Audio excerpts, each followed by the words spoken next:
পুরুষ কিসে আটকায়? কেউ বলে রূপে, কেউ বলে গুণে, আবার কেউ বলে রূপবতী চাইতে ভাগ্যবতী হওয়া জরুরি। আবার কখনো কখনো তো এটাও শোনা যায় যে পুরুষ মায়ায় আটকায়। আসলে পুরুষ আটকায় কিসে? এক দেশের এক রাজা ছিল।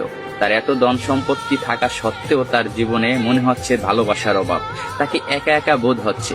তাই সে আর এক দেশের এক রাজকন্যাকে বিয়ে করে আনলো। বিয়ে করে আনার পরও তার মনে হচ্ছে তার জীবনে ভালোবাসার অভাব। সে আরো একটা বিয়ে করলো, কিন্তু তারপরও তার মনে হচ্ছে জীবনে ভালোবাসার অভাব। ভালোবাসার অভাব মিটাতে যাইয়া একটা না, দুইটা না, তিনটা না, সে 9টা দেশের রাজকন্যাকে বিয়ে করলো। তার এখন 9টা বউ। তারপরও তার মনে হচ্ছে জীবনে ভালোবাসার অভাব।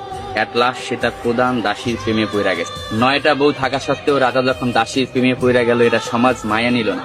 তার বউরা তো একেবারেই নিল না। তার বউরা রাজাকে প্রশ্ন করলো, এমন কি জিনিস আমাদের ভিতরে নাই যেটা ওই দাসীর ভিতরে আছে? আপনার যদি বউ দরকার হয়, আপনি অন্য কোনো রাজার মেয়েকে বিয়ে করবেন, আপনি দাসীকে কেন বিয়ে করবেন?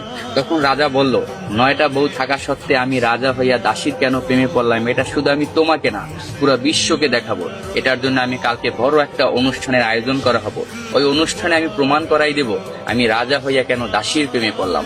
পরের দিনকে একটা বড় অনুষ্ঠানের আয়োজন করা হলো। ওই অনুষ্ঠানে 10টা থালা ছিল। 10টা থালা 10 রকমের সম্পদ দিয়ে ভরপুর ছিল। কোনটায় টাকা, কোনটায় সোনা, রূপা, হীরা, মুক্তা ইত্যাদি ইত্যাদি দিয়ে 10টা থালা ভরপুর করা হয়েছে। 10টা থালা ভরপুর করার পর রাজা সবাইকে বলল, এই 10টা থালায় 10 রকমের সম্পদ আছে। আমার 9 জন বউ এবং আমি যাকে ভালোবাসি আমার দাসী, এই টোটাল 10 জন। যে যে থালাটা ধরতে পারবে সেই থালার সম্পদ তার।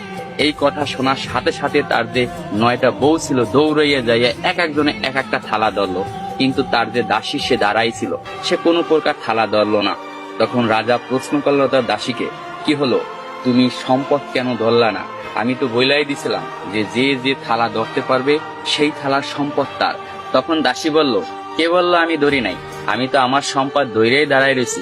রাজামশাই, আপনি ভালো করে তাকাই দেখেন, আপনার জামা আমার হাতে ধরা। আমি আপনার জামা দইরা বইছি।